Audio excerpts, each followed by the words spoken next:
And I have to admit, I was a little intimidated by this one because it opened up so much more of the Word of God, and it provides entry into wisdom.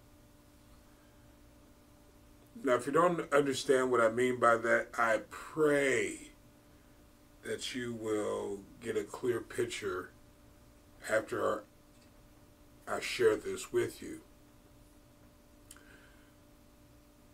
What I am doing is showing you the consistency of the Word of God. I'm turning it into 2024 language, the year 2024, by starting from the beginning, which is Genesis, going to Revelation, not so that you can just believe everything I say, but I want to convert it and show you the consistency between Old and New Testament and throughout the Word of God, so that you understand that this book is truly inspired by someone larger than us individually. This book is mind-blowingly accurate and beautiful. It's poetic and scientific all at the same time. It's amazing to me. It shows me that I'm learning that there is only one truth. Where everyone has their own private truths. No, there's only one truth.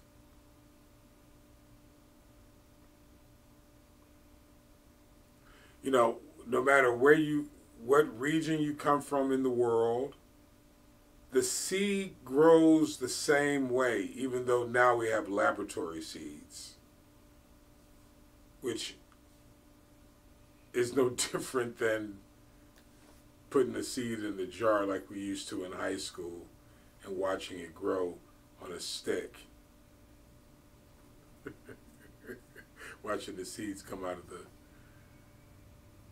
It's just amazing how beautiful and consistent the Word of God is. In showing you this, my goal is that we all start to love and respect one another. That's my goal. That everyone finds healing in dropping their walls and stop looking at the color of people's pigment, the nature of their language, the region that they come from, and recognize that the love and respect of God is for everyone. You're not showing me any love by pointing out my skin color.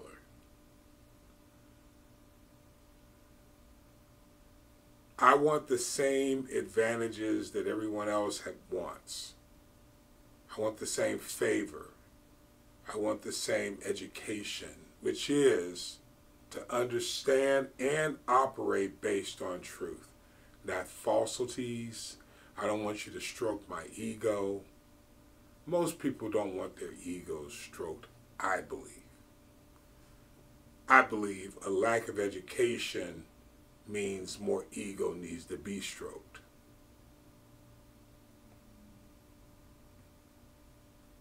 I want to serve. So I gave you the motivation for this. I showed you, I'm showing you what this is all about, which is to bring us together as different nations, people group. If I had to talk about what people group I am a member of, which may or may not be controversial to some, I would say here in America, I was born to either Native Americans, which I'm not sure, or I'm a descendant of American slaves, or a mixture of most, based upon the Constitution of this corporation, of this country. If I had to say who I am overall, I am a son of the living God. I have no country. Country is assigned to the personhood, the human being. The earth is the Lord's and the fullness thereof. I don't discriminate because it all belongs to God.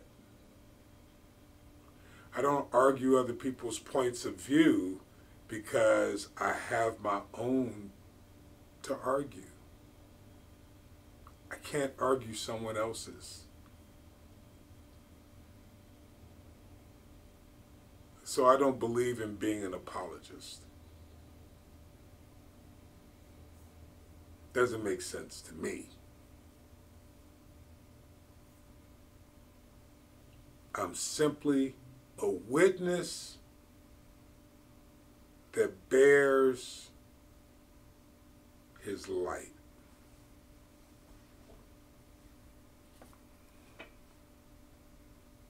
I want to share with you in Numbers chapter 8 how beautiful this is. Amazing. Numbers 8 chapter 1.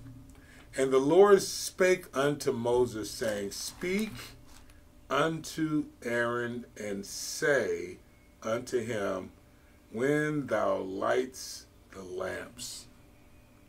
Now, that doesn't excite most of you, but it excites me.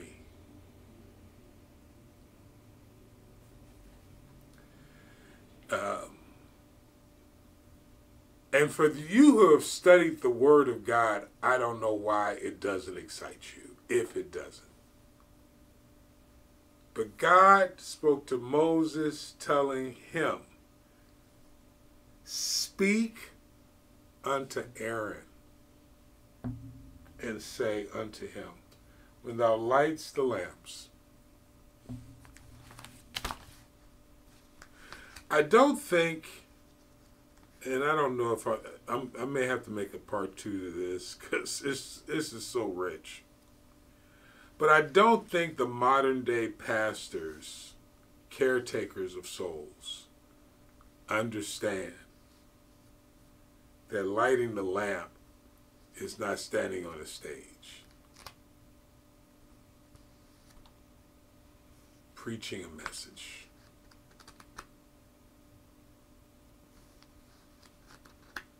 Listen to it. When you light the lamp, you have to be involved to light the lamp. Now, maybe you don't think that you are Aaron, that this is type and shadow for the ministry. I think you would be sadly mistaken. These are the leaders of the tribes. These are the people who accept their offerings. These are the people that lay their hands on their offerings and cut them up and burn them for them. These are the people that receive these offerings and eat of them, showing acceptance of the offering of the people.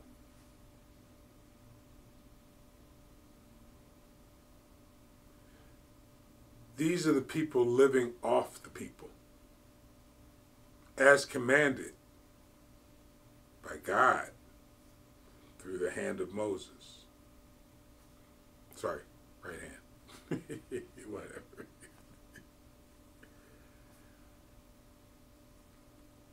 This is the order of things. This is where the people come to receive acceptance, validation, the Word of God. Not to look at Aaron from a pedestal, or his sons, but to engage. This is the way I see it. So Aaron lights the lamp. The 7 lamps shall give light over against the candlestick. So now we know what the candlestick is. The candlestick is the vehicle that holds the lamp. The lamp is the wax object that's lit and burns on the candlestick. I took some notes here because I really want to share this with you in a way that shows you how this is consistent with the New Testament, with wisdom.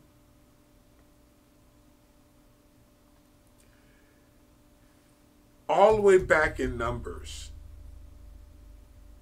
or I should say, all the way in the New Testament, which most of you, well, some of you, because I have at least one Jewish brother that listens to this and wonders, what the heck are you doing in the Torah? Maybe I should bring you to synagogue.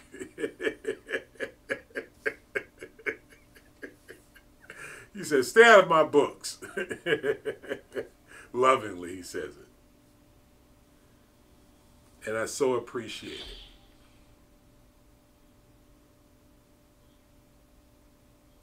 But I want to show all of you the consistency by which Jesus lived this word, by being this word, which tells us something, that we too must be this word. When thou, Allah,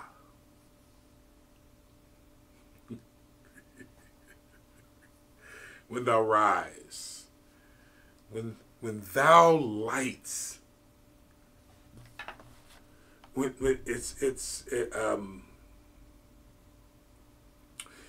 and you can't separate lighting the lamp, but I'm going to try to, so that you see the beauty of our responsibilities, Aaron.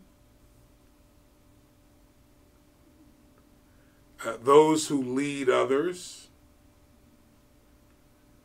But when you engage and light the lamp, we haven't even talked about the lamp yet, the candle.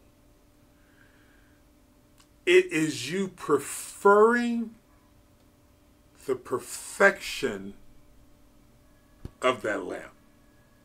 It's you lighting, and there's an ascension.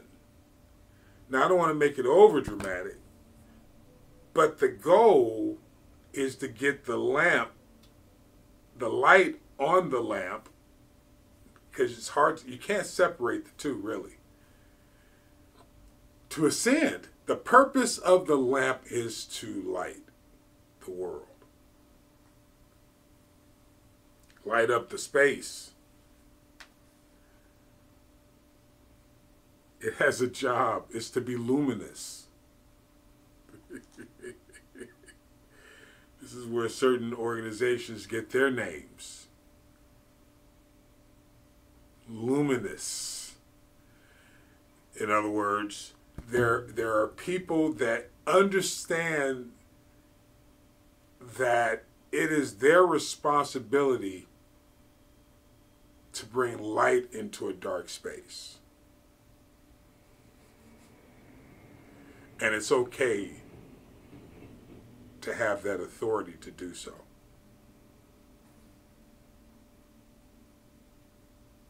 The lamp is the burner. It burns. The lamp burns. The lamp is the candle. Its job is to shine. It's to be fiery. It's to hold the light.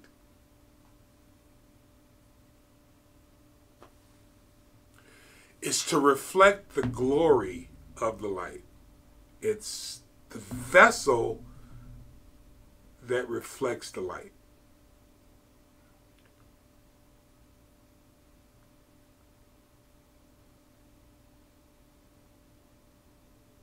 So we've talked about the light, we talked about the lamp, the candlestick, which holds the 7 lights, the 7 lamps.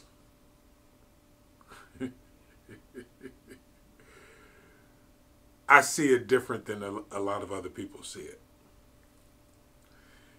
Whether you're Jewish or you're Christian, Muslim, I see it a little bit different. With the lamps, with the 7 lamps represent. And I'll share that with you. But just so that just in case you're not into the type and shadow, the Proverbs and that sort of thing, what I'm saying to you is this is all about you taking on the attributes of God and being a vessel that reflects his love and his respect towards other people, that draws people to his practices, his principles, his love, his saving grace, his mercy. Switch it over to the Christian New Testament way of saying it. We have many people that want to convert people to their religion by just preaching to them. When this is showing you that God said to Moses, speak unto Aaron and say unto him, when thou lights the lamps, when thou engages. I hope you see that. Verse 3, and Aaron did so. He lighted the lamps thereof over against the candlestick, as the Lord commanded Moses. Wow. And let me explain this, because I don't want you to think I'm being hyperbolic. God didn't command Aaron to do this. Aaron was listening to his big brother Moses by 3 years. But his big brother Moses came to him and said, this is what God told me to do. And he said, all right, cool, let's get it done.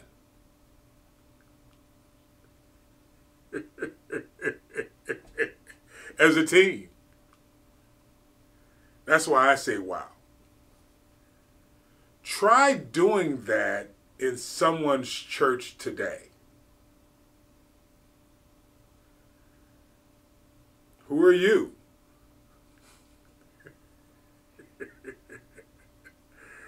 Well, God didn't tell me.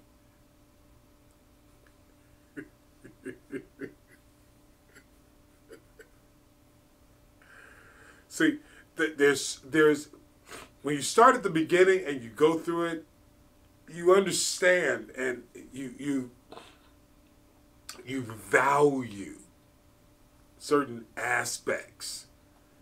When you compare it to society today, you value certain things that are being said and how they're being said.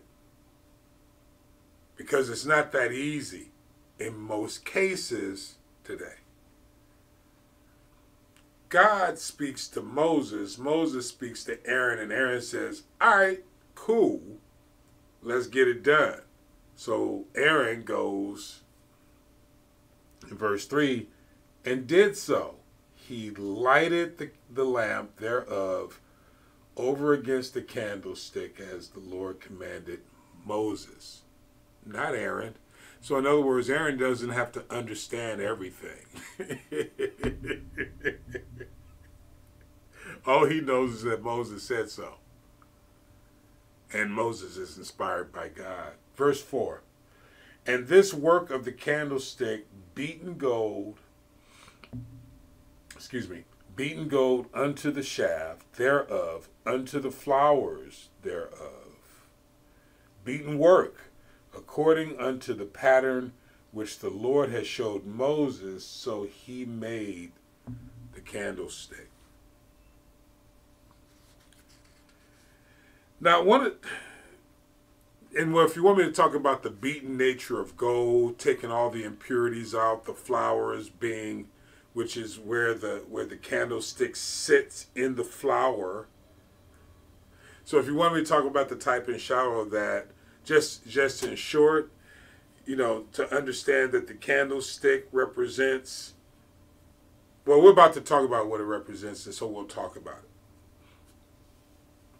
But understand, beaten means experience. And I've talked about this before. When something is beaten, when you have beaten the impurities out of something, when you've sent it through that's experience. In other words, that's a person's ability to give you wisdom in certain areas. The candlesticks were beaten. They were tried, tested, true. They were qualified to hold the lamp, which holds the light. They are of high quality, based upon the experience. They didn't use untested gold that had impurities. So I hope you can see the value of wisdom.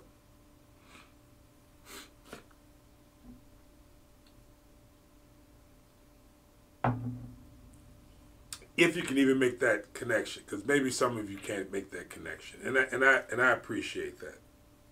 John chapter 8. Sorry for the sinuses. I had a cocktail, and it caused my sinuses to. It's the price you pay. It's the price you pay. All right, John chapter 8. Verse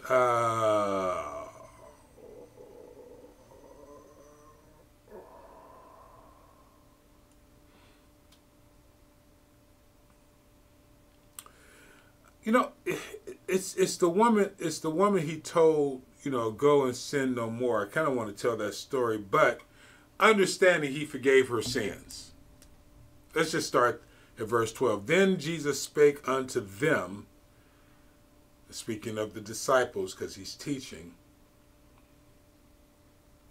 I am the light of the world. He that follows me shall not walk in darkness, but shall have the light of life. Now, when we think follow him, we think walk behind him.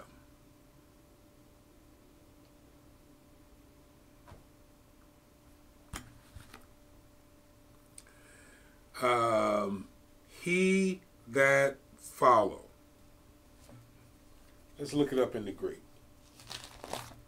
I didn't do this before. I didn't think I had to, but I just feel the necessity of doing this. The concordance is a little tattered. He that follows, 190. Yeah. To accompany, follow, reach. A road. To be in the same way with. To accompany. Now that would not seem exactly like follow, but it is. So I want you to imagine Jesus walking down the street, healing, helping, this, that, and the other, and then all of a sudden, like you're watching TV, he bloop, and you're still on the street, and you're still walking the same path. He's not there anymore. Now it's just you doing the same thing he was doing. You're walking the same path. I am the way, the truth, and the light, or the life. You're walking the same path. You're doing the same things. You're accompanying him. The promise was in Acts, so don't make me go to Acts, because I don't want to go to Acts.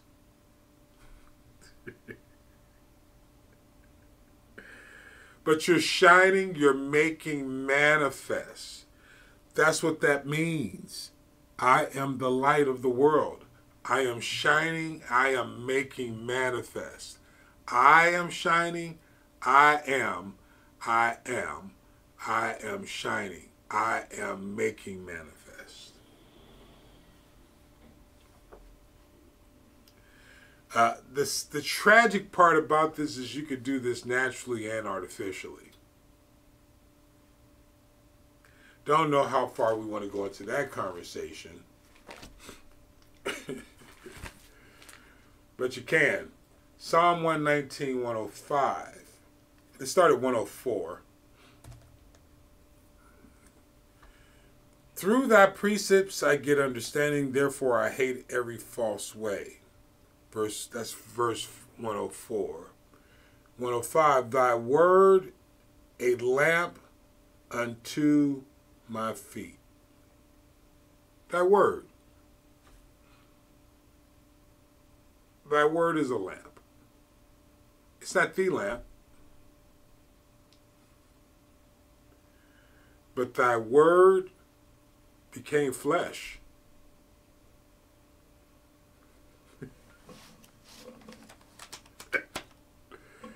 It's a lamp unto my feet.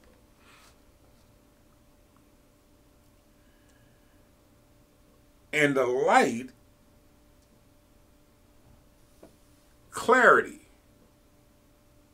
unto my path. Verse 106 makes it it sews it up really well. I have sworn and I will perform that I will keep thy righteous judgments. The word for me, the key word for me was perform.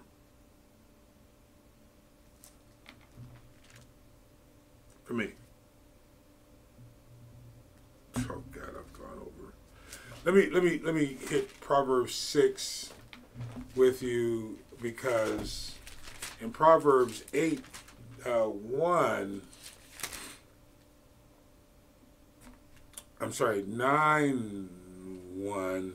are the 7 pillars. I'm going to ask that you spend some time in Proverbs 9:1. The 7 pillars of wisdom. I want to say them out to you so that you understand what the 7 pillars are. But number 1, fear the Lord. Number 2, receive instruction. Number 3, receive knowledge. Well, it doesn't say the words receive, so I'm going to say fear the Lord, instruction, knowledge, understanding, discretion, counsel, reproof. These are the 7 pillars in Proverbs chapter 9. But in Proverbs chapter 6, verse 3, I think it's 6:3. Well, before we can do that, let's go to 6:1. My son, if thou be surety for thy friend, thou hast stricken thy hand with the stranger. Thou art snared with words of thy mouth. Now you can look at that and think it's negative, but understand, we snare. The purpose of the mouth, you snare with your mouth. Thou art taken with the words of thy mouth. That's the power I'm trying to. Anyway, verse 3. Do this now, my son, and deliver thyself when thou art come into the hand of thy friend. Go humble thyself and make sure thy friend. That wasn't what I wanted to read. It's a good point, but that's not what I wanted to read. Verse 23. For the command is a lamp and the law is light. Actually, it says the law light. Commandment, a lamp. Commandment, word, commandment. Commandment here, word in the previous text that we read. Where was that? Psalm 119. Commandment here, word there. Commandment here, word there. And the law, light. The law. The law. The law. What's the law? Love. Word, love. Verse 22, it shall keep thee. I'm sorry, 23, and reproofs of instruction, way of life. Reproofs of instruction, way of life. And that's where I say go to Proverbs chapter 9, verse 1. This was a little bit more intense of a class because these are classes.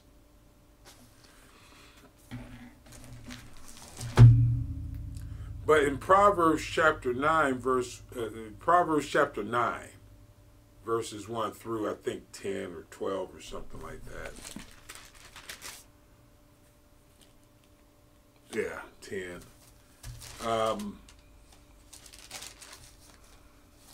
It shows you the 7 pillars. Now, how does that relate back to Numbers chapter 8? Because it's Aaron lighting the candlesticks through the authority of Moses, the hand of Moses, who is hearing from God.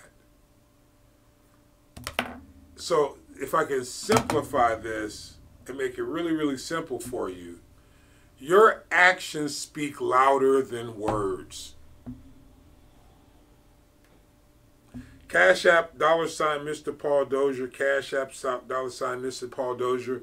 This again is for my grandbabies, my brothers and sisters in Kenya, and whoever else benefits from these videos. God bless you. I hope you share these with some people. It is the Genesis to Revelations podcast on YouTube. Please like, share. I would like to get to 1,000 people or 1,000 followers on YouTube. I don't know. This is February, end of February. I would love to shoot for it for next quarter. March, April, and May. Starting in May. That would be great. God bless you.